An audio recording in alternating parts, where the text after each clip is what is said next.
controverse. Juste pour qu'on comprenne bien les enjeux de notre discussion, je voudrais qu'on place quelques faits. Bon, d'une part, il faut savoir que Haïti et la République dominicaine sont des pays mitoyens. Ils partagent tous les deux l'île d'Hispaniola.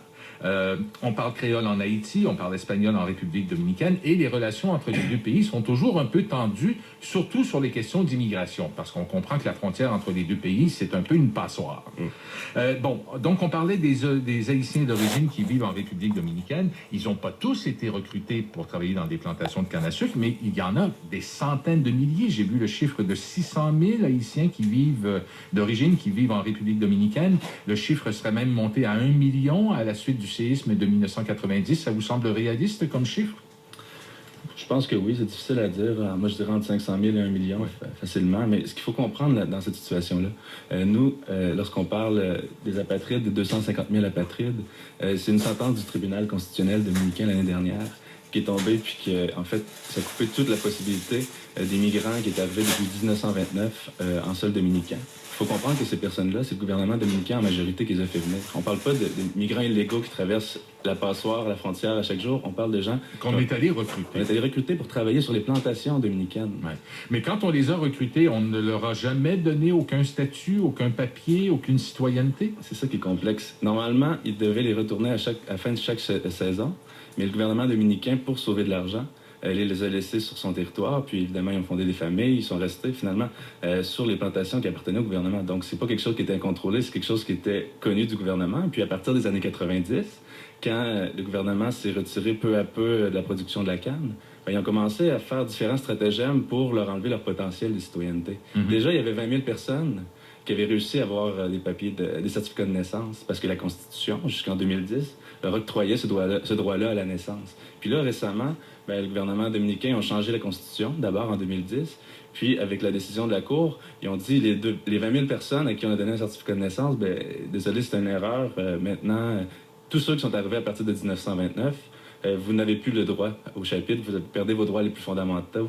C'est des gens qui étudiaient dans les universités, qui ont étudié dans les écoles dominicaines, qui parlent parfaitement espagnol. C'est des descendants, donc ils ne sont jamais allés en Haïti. Mais ces 250 000 personnes-là ne travaillent pas toutes dans des plantations de canne à sucre, là? Absolument pas. Non. La majorité, non, en fait. Non, il y a beaucoup d'Haïtiens qui travaillent notamment dans le domaine de la construction aussi. Donc, en fait, depuis que vraiment il y a eu un déclin économique au niveau de la canne à sucre, eh bien, ils ont touché d'autres secteurs d'activité maintenant. Donc, on les retrouve dans beaucoup de secteurs. Et en fait, ces 250 000 personnes-là, aujourd'hui, ils n'ont plus aucun droit. Donc, c'est ça que le documentaire parle. Ouais. Mais Régis Rousseau, je vous demande de poursuivre. Ce qui est nouveau, c'est que le gouvernement de la République dominicaine a décidé, il y a quoi, 2 ans ou à peu près? En septembre 2013. A décidé donc de les expulser. Pourquoi? Pourquoi? Parce que, en fait, ce qui se passe, c'est que... Nicolas, je te vois... Les expulsions, en fait, à chaque année, il y a en moyenne 20 000 environ de gens qui sont expulsés depuis des années. C'est pas nouveau, ça. Là, ce qu'on se rend compte, c'est que maintenant, avec cette nouvelle situation-là, où est-ce qu'ils n'ont plus aucun recours, ils pourraient être expulsés. Il n'y a plus rien qui pourrait empêcher le gouvernement de les expulser. Après, l'été dernier, le gouvernement a proposé un projet de loi dont l'ambassadeur faisait mention, qui était jugé comme étant finalement une vraie farce. On donnerait peut-être la citoyenneté aux 20 000 personnes qui apparaissent sur les registres, mais les autres devraient aller au consulat haïtien, demander un certificat de naissance dans un pays dans lequel ils n'ont jamais mis les pieds, puis après, selon un certain processus, ils pourraient peut-être être naturalisés.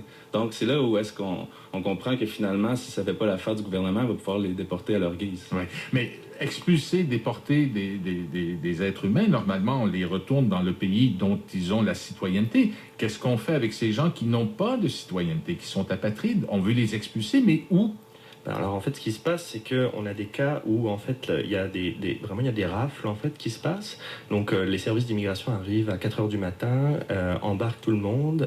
Souvent ces gens-là se font détrousser et ils se font domper à la frontière. Donc souvent c'est la frontière d'Haïti. La frontière d'Haïti. Donc ils se font domper dans un pays où souvent ils n'ont jamais mis les pieds parce qu'ils sont nés en République dominicaine. Ils n'ont pas de famille. Ils n'ont pas de famille, ils ne parlent pas la langue et donc ils n'ont aucune idée du pays dans lequel ils sont déportés. Oui, et en plus, Haïti essaie de se reconstruire, n'est pas en mesure d'accueillir un flot de ressortissants comme ça, non? Bien sûr, ouais, bien sûr. Non seulement ça, mais en plus, il n'est pas nécessairement en mesure...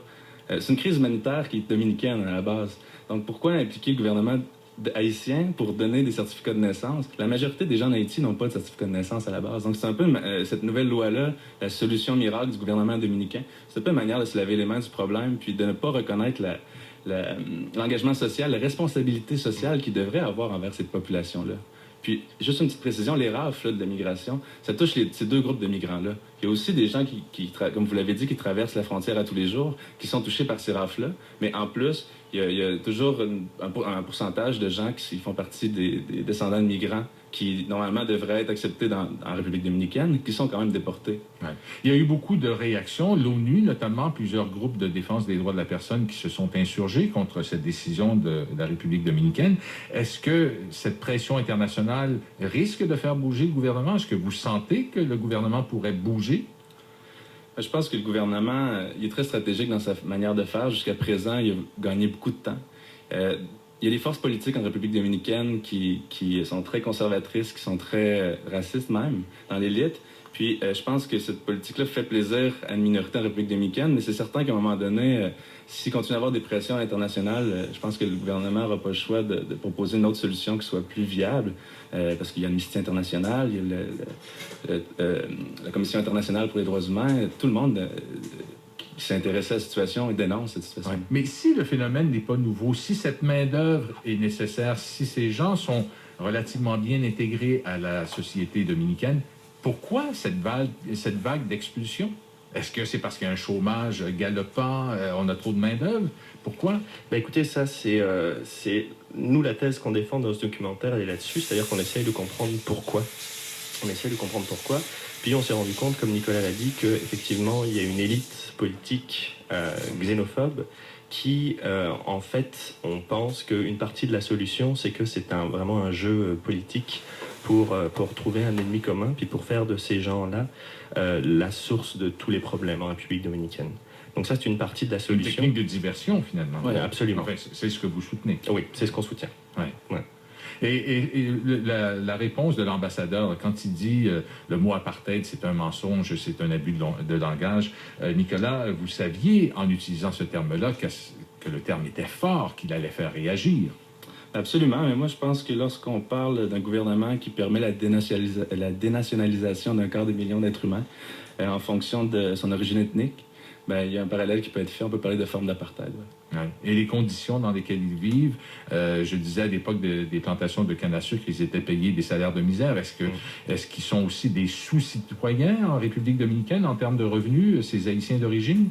Ouais, les Haïtiens d'origine, comme les nouveaux Haïtiens qui rentrent régulièrement, en fait, c'est ça aussi. L'industrie touristique en bénéficie pour être compétitif avec Cuba et les autres pays. Ils ont besoin de cette main-d'œuvre-là, mais ce qu'ils n'ont pas de besoin, je pense, c'est une main-d'œuvre haïtienne avec des papiers. Ouais. La réalité, c'est ça. Ouais. Vous avez fait plusieurs séjours, Nicolas, en République dominicaine, Nicolas Alexandre Tremblay.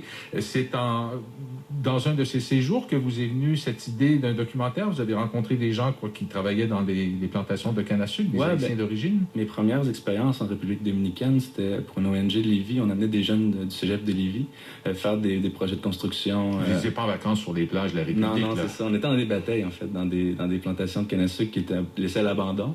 Puis on faisait des projets dans les communautés. Puis, fil en aiguille, j'ai fait des amitiés là-bas, puis la situation a changé dramatiquement en 2013. Il y avait déjà l'idée de faire un documentaire pour dénoncer les abus contre les migrants haïtiens en République dominicaine, mais avec la situation de 2013, ça a pris une ampleur qu'il fallait absolument dénoncer, puis c'est là que Régis s'est joint au projet. Là. Ouais. Régis, vous aviez aussi une expérience en République dominicaine? Non, c'est vraiment quand Nicolas m'a approché avec ce sujet-là, parce que on a ouvert une boîte de production de films qui s'appelle X-Ray Film, et puis on cherchait un premier long-métrage documentaire à faire ensemble. Et donc quand il m'a approché à propos de ce sujet-là, nous on est toujours très touchés par toutes les injustices, et puis celle-là qui est une injustice qui se passe vraiment à côté de chez nous, avec des gens qui prennent leurs vacances en République dominicaine. On a trouvé que c'était un sujet qui pouvait toucher beaucoup de personnes, puis on l'a vu. On l'a vu par rapport notamment à notre campagne Kickstarter qui a été un succès. Ça n'a pas été facile tous les jours parce qu'il a... Ça. Vous avez tenté de recueillir 15 000 $. Oui, c'est ça, c'était l'objectif. On a réussi.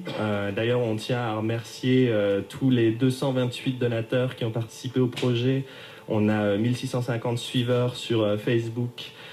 Puis là, on a déjà 100 billets qui sont vendus en pré-vente pour le lancement qui va se passer le 28 février à l'Université Concordia dans le cadre du mois de l'histoire des Noirs. Donc c'est confirmé, 28 février. C'est confirmé le 28 février, puis donc on aimerait remercier tous ces gens-là, puis on aimerait aussi les inviter, s'ils veulent, à acheter le billet sur le site fonduaunoir.ca. Donc vous pouvez vous procurer les billets ou alors sur notre page Facebook, donc Facebook/Citizens of Nowhere. Et vous avez toujours le projet de présenter votre documentaire au Festival des films québécois en Haïti au mois de mars. Ouais. Ça, c'est confirmé ou c'est à l'étape de projet encore? C'est confirmé, ce serait du 17 au 22 mars. Là, on a 2 ou 3 projections de prévues, donc on va essayer d'aller en République dominicaine aussi, faire aller nos contacts de ce côté-là. Puis une chose très importante qu'il faudrait qu'on souligne aussi, en aucun cas, nous, on veut accuser le peuple dominicain. En aucun cas, pour nous, ils font partie de la solution. Pour nous, c'est une élite malveillante qui prend des décisions qui n'est pas du tout non plus bénéfique pour le peuple dominicain. Donc, c'est vraiment à cette élite-là, nous, qu'on s'adresse et non au peuple dominicain. Merci. Alors, je rappelle que Nicolas-Alexandre Tremblay et Régis Cousseau sont les co-réalisateurs de ce documentaire Citizens of Nowhere. La narration du film est assurée par le poète et dramaturge haïtien Jean-Claude Martineau. Un film qu'on pourra peut-être voir aussi éventuellement à la télévision, mais ça reste à confirmer. On l'espère, oui. Merci beaucoup à tous les deux. Bonne année. Merci, bonne année.